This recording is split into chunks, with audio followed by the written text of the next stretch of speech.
ఇప్పుడు important session మన పిల్లల భవిష్యత్తు కోసం వాళ్ళు ఫ్యూచర్లో ఏమేం చదువులు చదువుకోవచ్చు, ఎలాంటి జాబ్స్ చేసుకోవచ్చు, వాటి గురించి కెరీర్ గైడెన్స్ చెప్పడానికి మన సొసైటీ యూత్ కోఆర్డినేటర్ మిస్టర్ చల్లా రోహిత్ రెడ్డి మనకు వివరించబోతున్నారు.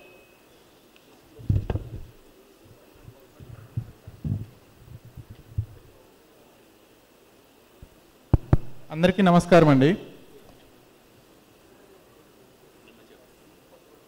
నేను ఆల్రెడీ చాలామంది తెలుసు, తెలియని వాళ్ళ కోసం మరొకసారి పరిచయం చేసుకుంటున్నాను. నా పేరు చల్లా రోహిత్ రెడ్డి, నేను యూత్ కోఆర్డినేటర్ని.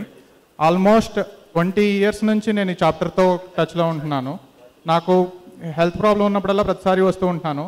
నేను ఏ విధంగా అయితే హెల్త్ ప్రాబ్లమ్ని ఓవర్కమ్ చేసి ఇప్పుడు ఈ ఈవెంట్ మొత్తం ఆల్మోస్ట్ ఆర్గనైజ్ చేయటం, లైక్ ఈ యూత్ యాక్టివిటీస్ అన్నిటినీ ఆర్గనైజ్ చేస్తున్నాను. మీరు కూడా ఫ్యూచర్లో అదే విధంగా యాక్టివిటీస్ కండక్ట్ చేస్తూ మీ తోటి హిమోఫిలిక్స్ అందరినీ ఎడ్యుకేట్ చేస్తూ గైడెన్స్ ఇస్తూ ముందుకు వెళ్ళాల్సిందిగా నేను కోరుకుంటున్నాను. సో ఫస్ట్ ఈ స్టార్ట్ చేసే సెషన్ వచ్చేసి career guidance and UDID card importance. ఇప్పుడు మనకి యూడిఐడి కార్డ్ అంటే ఏంటి, నెక్స్ట్ కెరియర్ గైడెన్స్ ఎందుకు అవసరము అన్నది గురించి మనం తెలుసుకుందాం. దానికన్నా ముందు నేను మీకు ఒక చిన్న కథ చెప్తాను. ఆ కథని చూసిన తర్వాత దాంతో మనం ముందుకు వెళ్దాం. సో మనకి ఒక అడవిలో సింహం అనే పిల్ల అప్పుడే పుట్టింది. ఆ పుట్టిన పిల్ల సింహం నుంచి తప్పిపోయింది. సో దానికి ఇంకేం చేయాలో తెలియట్లేదు. సో ఆ సింహం పిల్లకి ఆ అడవిలోనే మొత్తం తిరిగింది, బట్ తన తల్లిదండ్రులు ఎవరో కనిపించలేదు. సో ఏం చేసిందంటే బాధతో ఒక దగ్గర కూర్చొని ఉంది. సో ఆ టైంలో కరెక్ట్గా ఒక గొర్రె అనేది అటు వెళ్తూ ఆ పిల్ల ఏడుస్తూ ఉండడం చూసి దాని దగ్గరికి వెళ్ళి అడిగింది. సో అదేం చేసిందంటే ఇంకా ఆ గొర్రె తోటే కలిసిపోయింది ఆ సింహం పిల్ల. సో ఆ గొర్రె పిల్లలు అన్నిటితో కూడా కలిసి ఆడుకోవటం అలా చేస్తూ ఉండిపోయింది. సో కొన్ని సంవత్సరాలు గడిచినా కానీ అది ఇంకా సేమ్ గడ్డి తినటము అలాగే చేస్తుంది. కానీ సింహం అంటే ఏంటిది, ఎలా చేయాలి, వేటాడటం, దాని రాజు లక్షణాలు అవన్నీ మర్చిపోయింది. సో అదేం చేస్తుంది, ఓన్లీ గడ్డి తినటము, వాటితో పాటు ఆడుకోవటము అలాగే తిరుగుతూ ఉంది. సో తర్వాత కొన్ని రోజులకి ఒక సింహం చూసి ఆ పిల్లని, ఇదేంటి గొర్రె పిల్లలతో తిరుగుతుంది, నువ్వు సింహం కదా, అలా చేయటం ఏంటి, నువ్వు కావాలంటే ఒకసారి నీళ్ళ దగ్గరికి రా చూపిస్తానని చెప్పి దాని ప్రతిబింబం చూపించి, నువ్వు చూడు నాలాగున్నావు, అవి అన్ని గొర్రె పిల్లలు, నువ్వు చూస్తూ ఉన్నావు కదా అవి డిఫరెంట్, మనం డిఫరెంట్, నీ దగ్గర నాయకత్వ లక్షణాలు ఉన్నాయి, నువ్వు ఆ అడవిని మొత్తాన్ని పాలించగల శక్తి అంతా ఉంది నీ దగ్గర, కానీ నువ్వేం చేస్తున్నావు, ఇలా పాలిస్తున్నావు అని దానికి చెప్పింది. సో అలా చెప్పిన తర్వాత ఆ సింహం పిల్ల పెద్దదయ్యే కొంది ఇంకా నాయకత్వ లక్షణాలు అన్నిటినీ నేర్చుకొని కొన్ని సంవత్సరాల తర్వాత ఆ అడవికి రాజయింది. సో ఎలాగైతే ఆ సింహం తన యొక్క స్ట్రెంగ్త్ ఏంటిది అన్నది, అది మర్చిపోయిన స్ట్రెంగ్త్ని ఇంకొకరు వచ్చి గుర్తు చేసిన అంతవరకు తనకు తెలియలేదు. సో అదేవిధంగా మనకి కూడా హిమోఫిలియా అనే ఒక జబ్బు ఉన్నది. సో అది అనేది మనం దాన్ని ప్రతిసారి నాకు హిమోఫిలియా ఉంది, సో నేనేం చేయలేను, స్కూల్కి వెళ్ళలేకపోతున్నాను, జాబ్ చేయలేను, అలాంటి అన్నిటినీ మీరు మర్చిపోవాలి.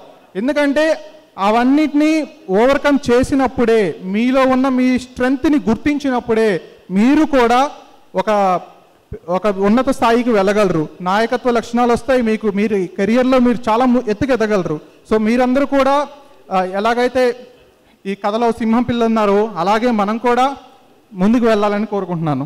సో కెరియర్లో ముందుకు వెళ్ళాలంటే ఫస్ట్ ఏం అడుగేయాలి అనేది ఇప్పుడు మనం తెలుసుకుందాం. మన గురించి మనం ముందు తెలుసుకోవాలి. అంటే ఫస్ట్ నాకు ఏం ఇంట్రెస్ట్ ఉంది, నాకేం ఆసక్తులు ఉన్నాయి, నాకేం స్కిల్స్ ఉన్నాయి, నా వ్యక్తిత్వం ఎలాంటిది, అలాంటి అన్నిటినీ మనం తీసుకొని ఒక దగ్గర నోట్ చేసుకోవాలి. ఎందుకంటే అవన్నీ తెలిస్తేనే మనం ఏ పాత్రలోకి వెళ్ళాలి అన్నది మనకు తెలుస్తుంది. ఇప్పుడు చదువుకుంటున్నాము, 10th క్లాస్ అయిపోయింది, 10th క్లాస్ అయిపోయిన తర్వాత ఇంటర్, బైపీసీకి వెళ్ళాలా ఎంపీసీకి వెళ్ళాలా అన్నది కన్ఫ్యూజన్ వచ్చేస్తుంది అందరికీ. సో అప్పుడు మనం ఏం చేయాలి, వాళ్ళ ఇంట్రెస్ట్ ఏంటి, వాళ్ళు ఎలా వెళ్ళాలి అన్నది తెలుసుకొని తల్లిదండ్రులు కూడా పిల్లల్ని అడిగి మాత్రమే ఆ పాత్రలోకి పంపించాలి, అంతేకాని వాళ్ళ మీద ఫోర్స్ చేయొద్దు. సో ఆ విధంగా ఫస్ట్ అది చేయాలి. అలా చెక్ చేస్తున్న క్రమంలో అందరికీ చాలా అటువంటి డిఫరెంట్ పాత్స్ వస్తూ ఉంటాయి.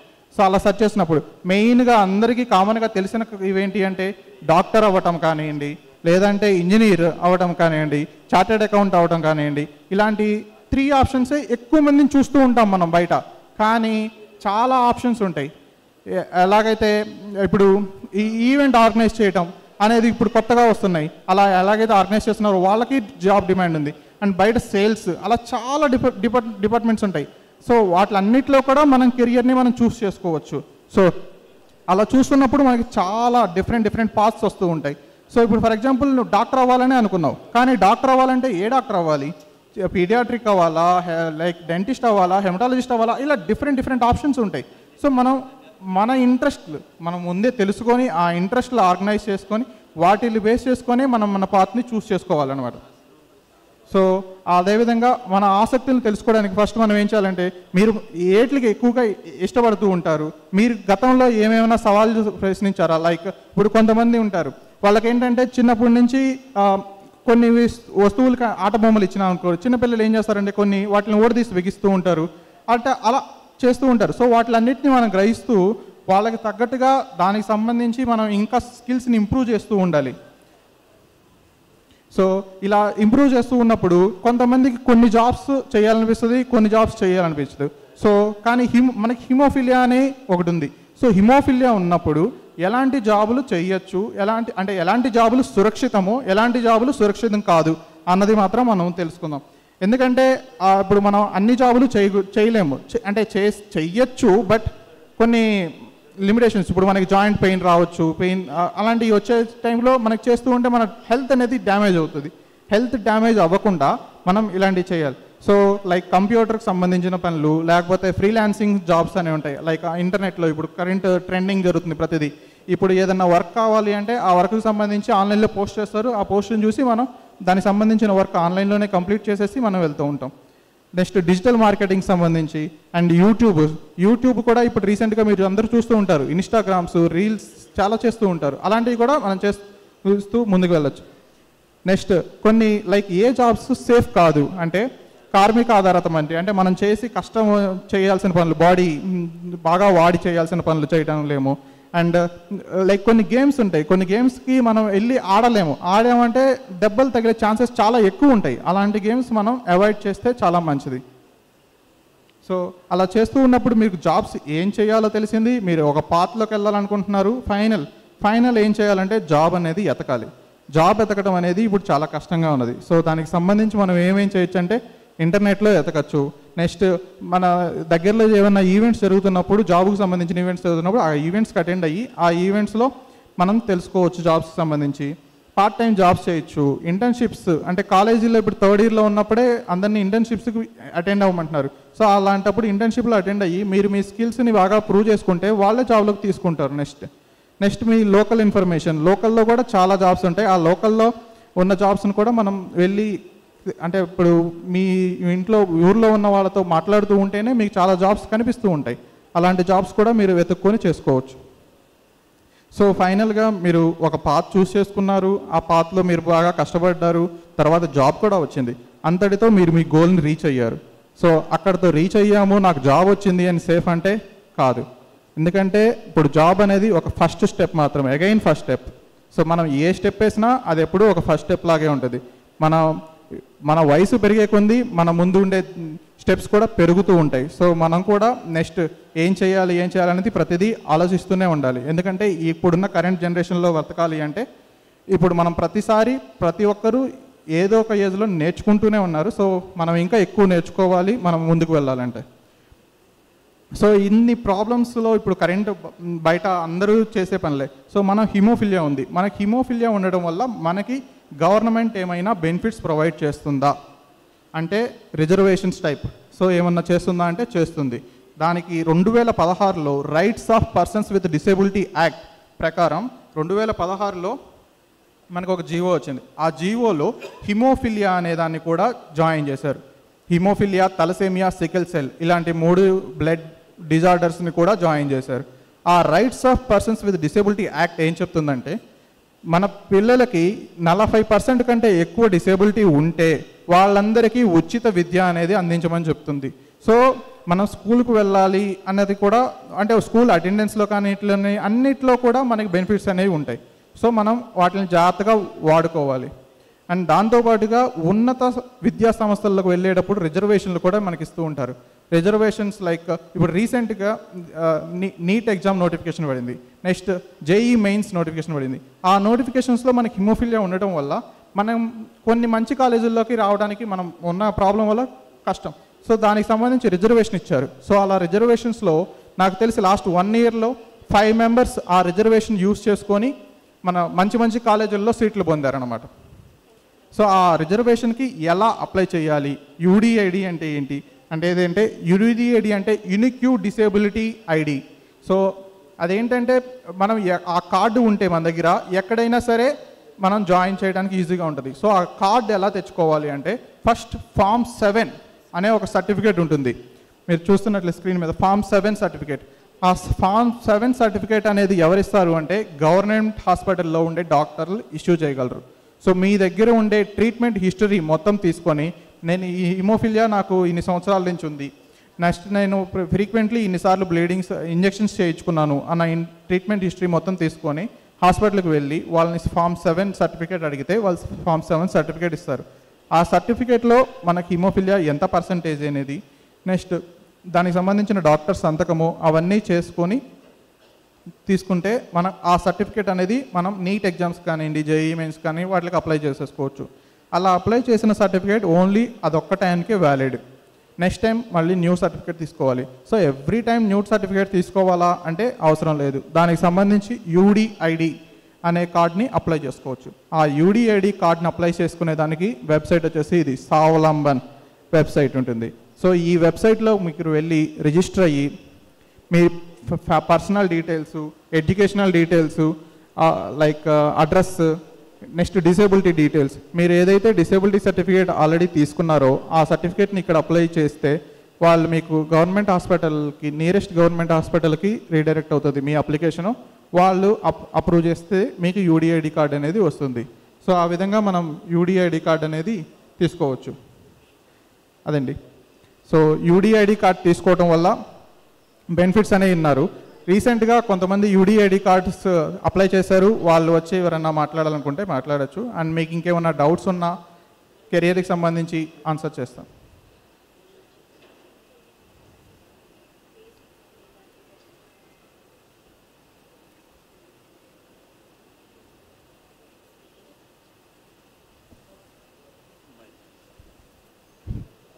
యూడిఐడికి సదరం స్లాట్స్కి డిఫరెన్స్ ఏంటండి? అది యూడిఐడి అనేది సెంట్రల్ గవర్నమెంట్ ఇష్యూ చేస్తున్న సర్టిఫికేట్ అండి. సదరం అనేది స్టేట్ గవర్నమెంట్ ఇష్యూ చేస్తున్న సర్టిఫికేట్. కరెంట్లీ ఆంధ్రప్రదేశ్ ఎంసెట్ తీసుకున్నట్లయితే ఎంసెట్లో currently only state government issue చేస్తున్న సదరం సర్టిఫికేట్ని యాక్సెప్ట్ చేస్తున్నారు. బట్ సదరం సర్టిఫికేట్లో కరెంట్లీ హిమోఫిలియా అనేది ఇంకా చేర్చలేదు. తలసేమియా అనేది చేర్చున్నారు. హిమోఫిలియా అనేది నెక్స్ట్ ఫ్యూ మంత్స్లో జాయిన్ అయ్యే ఛాన్సెస్ ఉన్నాయి, ఎక్కువ ఉన్నాయి. సో అదనమాట.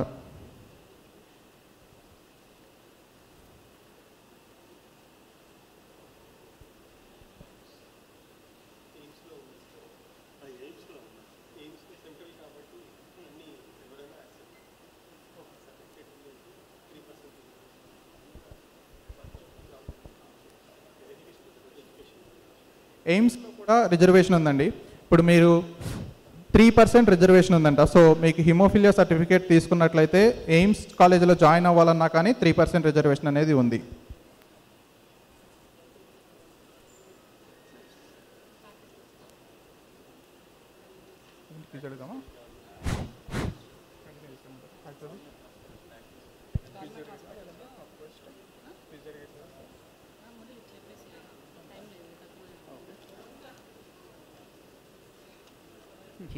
హిమోఫిలియా సర్టిఫికేట్ ఉంటే డైరెక్ట్గా మనం యూడిఐడికి అప్లై చేయొచ్చా, లేదంటే దానికి సెపరేట్ ఏమైనా ప్రొసీజర్ ఉన్నదండి? క్వశ్చన్ ఇంకోసారి అడగండి. హిమోఫిలియా సర్టిఫికేట్ ఉంటే డైరెక్ట్గా యూడిఐడికి మనం అప్లై చేసి ముందుకు వెళ్ళొచ్చా, లేదంటే సెపరేట్గా ఏమైనా ఫామ్ ఫిల్ చేసి హాస్పిటల్కి వెళ్ళి వేరే ఏమైనా తీసుకోవాలా? మీ దగ్గర ఉన్న హిమోఫిలియా సర్టిఫికేట్లో మీకు ఉన్న డిసేబిలిటీ అనేది ఎక్కడా మెన్షన్ చేసి ఉండదు. మీకు హిమోఫిలియా సర్టిఫికేట్లో ఉండేది ఏంటంటే మీకు హిమోఫిలియా ఎంత పర్సంటేజ్ ఉన్నది అనేది, ఫ్యాక్టర్ 8 ఎంత పర్సెంట్ ఉంది, ఫ్యాక్టర్ 9 ఎంత పర్సెంట్ అనేది మెన్షన్ చేస్తారు. కానీ యూడిఐడి అప్లై చేయాలంటే మీకు ఎంత పర్సంటేజ్ డిసేబిలిటీ ఉంది అన్నది తెలియాలి. ఆ డిసేబిలిటీ ఉన్నది ఎవరు చెప్తారంటే ఆ ఫామ్ 7లో మెన్షన్ చేస్తారు. ఆ ఫామ్ 7 సర్టిఫికేట్లో మెన్షన్ చేయించుకోవచ్చు. ఫామ్ 7 అయితే కంపల్సరీ తీసుకుని ముందుకు వెళ్ళాలి. ఎందుకంటే ఏ ఎగ్జామ్కైనా సరే ఫామ్ 7 అనేది మ్యాండేటరీగా అడుగుతారు. యూడిఐడి కార్డు కూడా మ్యాండేటరీగా అడగరు. సో మరి యూడిఐడి కార్డు ఎందుకు తీసుకోమంటున్నానంటే మీకు నెక్స్ట్ ఫ్యూచర్లో ఇంకా ఏదైనా సర్టిఫికేట్ కావాల్సి వస్తే ఆ యూడిఐడి కార్డు రిఫరెన్స్ చూపించి మీరు కొత్త సర్టిఫికేట్ తీసుకోవచ్చు.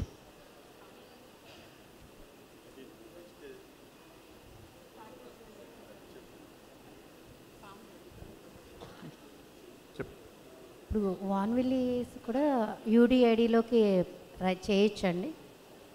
తప్పనిసరిగా. అయితే ఒక 40% అయితే వచ్చింది అంటే దానికి అన్క్వాలిఫైడ్ అనేసి అంటున్నారు కొన్ని సబ్జెక్ట్స్. అంటే ఇప్పుడు డిఈడి కానీ బీఈడి కానీ అన్క్వాలిఫైడ్ అనేసి అంటున్నారు. ఇలాగ డిజేబిలిటీ సర్టిఫికేట్ తీసుకుని కూడా అందులో డిఈడి కానీ బీఈడి కానీ కూడా చేయొచ్చా? అంటే మీరు ఎగ్జామ్స్ ప్రస్తుతానికి రిజర్వేషన్ అనేది ఓన్లీ ఎగ్జామ్స్ వరకు మాత్రమే ఉంది. సో ఆ ఎగ్జామ్స్కి కూడా అన్ని ఎగ్జామ్స్కి కరెంట్లీ రిజర్వేషన్ అనేది అప్లికేబుల్ లేదు. కొన్ని ఎగ్జామ్స్కి మాత్రమే ఉంది. ప్రస్తుతానికి సెంట్రల్ గవర్నమెంట్ ఇష్యూ చేసే ఎగ్జామ్స్ అన్నిటికీ కూడా రిజర్వేషన్ అనేది ఆల్రెడీ ఉన్నది. స్టేట్ గవర్నమెంట్ వాటికి మాత్రం ఇంకా రిజర్వేషన్ అనేది ప్రాసెస్లో ఉంది, ఇంకా కంప్లీట్ అవ్వలేదు. సో ఒకసారి స్టేట్ గవర్నమెంట్ నుంచి కూడా వస్తే ఆ స్టేట్ గవర్నమెంట్ పెట్టే ఎగ్జామ్స్కి కూడా రిజర్వేషన్ అనేది మనం అడగడానికి ఛాన్స్ ఉంటుంది. అండ్ ఇంకొకటి మెయిన్ పాయింట్ వచ్చేసి జాబ్ రిజర్వేషన్ అనేది ఇంకా లేదు. హిమోఫిలియాకి జాబ్ రిజర్వేషన్ అనేది లేదు. ఫ్యూచర్లో వచ్చే ఛాన్సెస్ ఉన్నాయి, బట్ ప్రస్తుతానికైతే లేదు. మెయిన్స్ ఐఐటి రాసేటప్పుడు మెయిన్స్ ఐఐలో ఉంది, రిజర్వేషన్ అనేది ఉంది. అది హౌ టు అప్లై అనేసి అడుగుతున్నారండి. ఫామ్ 7 సర్టిఫికేట్ తీసుకున్న తర్వాత ఆ ఫామ్ 7 సర్టిఫికేట్ రిఫరెన్స్ ద్వారానే మీరు అప్లై చేసేటప్పుడు అక్కడ డిసేబిలిటీ ఉందా లేదా అనే క్వశ్చన్ వస్తుంది. ఎస్ పెట్టేసి మీరు ఈ సర్టిఫికేట్ని ఫామ్ 7 సర్టిఫికేట్ని అప్లోడ్ చేసేస్తే సరిపోతుంది. ఫామ్ 7 ఎక్కడ తీసుకోవాలి అని అడుగుతున్నారు. మీ nearest government hospital, district government hospital, మీకు ఇంజక్షన్లు ఎక్కడైతే చేస్తున్నారో ఆ హాస్పిటల్లో కూడా ఇస్తారు. జనరల్ మెడిసిన్ వార్డులో ఇస్తారు. లేదు మీకు ఎక్కడైనా హెమటాలజీ డాక్టర్స్ ఉంటే హెమటాలజీ డాక్టర్స్ అయినా కానీ ఇస్తారు. ఒకవేళ వాళ్ళు గవర్నమెంట్ హాస్పిటల్లో కానీ పనిచేయట్లేదు, వాళ్ళు ప్రైవేట్గా వాళ్ళ క్లినిక్ రన్ చేస్తున్నట్లయితే కంపల్సరీగా మీ నియరెస్ట్ గవర్నమెంట్ హాస్పిటల్లో ఉండే సూపరింటెండెంట్ చేత కౌంటర్ సైన్ అనేది చేయించుకోవాలి, లేకపోతే అది వ్యాలిడ్ కాదు. థ్యాంక్ యూ అండి.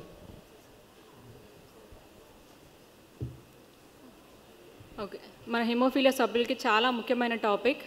మన గవర్నమెంట్ హాస్పిటల్స్లో ఏ ఫ్యాక్టర్స్ అందుబాటులో ఉన్నాయి, ఆ ఫ్యాక్టర్లు ఎంత